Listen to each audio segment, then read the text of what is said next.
सासू माँ का कहना है या ननद का कहना है या ससुर जी का कहना है, तुम ठंडा चीज खाई इसकी वजह से बच्चे को सर्दी खांसी हो। आप अपने बहुओं को ब्लेम करना बंद करें। नमस्कार दोस्तों, आज एक ऐसी प्रॉब्लम के बारे में जिक्र करना चाह रहा हूं आप लोगों के साथ, जिसके बारे में दिन भर में कम से कम 10, 15, 20 पेरेंट्स आते हैं और हमसे जिक्र करते हैं। अक्सर माताएं हमारे पास आती हैं कि हमारे घर पे बहुत प्रॉब्लम हो रही है। सासू माँ का कहना है या ननद का कहना है या ससुर जी का कहना है कि तुमने ये खाया उसकी वजह से मेरा बच्चा बीमार हो गया, तुम ठंडा चीज खाई इसकी वजह से बच्चे को सर्दी खांसी हो गया, तुम कुछ वैसा चीज खा ली जिसकी वजह से बच्चे का पेट फूल गया।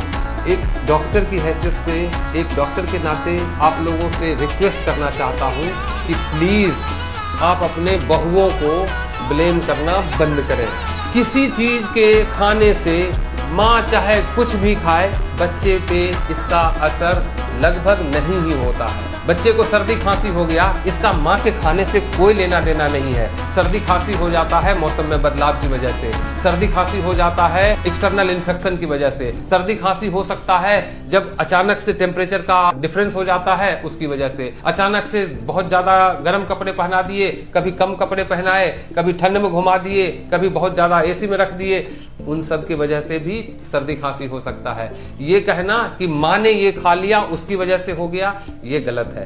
प्लीज मम्मा को, बच्चे की मम्मी को परेशान नहीं करें।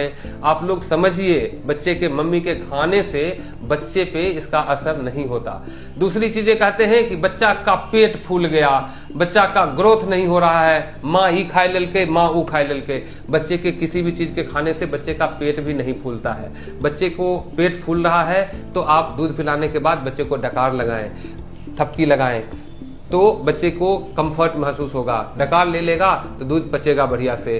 बच्चे को पेट नहीं फूले इसके लिए उसको टॉयलेट ट्रेनिंग कराएं। अपने गलतियों को किसी दूसरे पे ना थोपें। कोशिश करें कि अपने बहुओं को ब्लेम नहीं करें। बहुत सारे कारण होते हैं बच्चे के बीमार होने का। सो प्लीज माताएं, आप लोगों से रिक्वेस्ट है, अपनी बहुओं को परेशान करना बंद करें।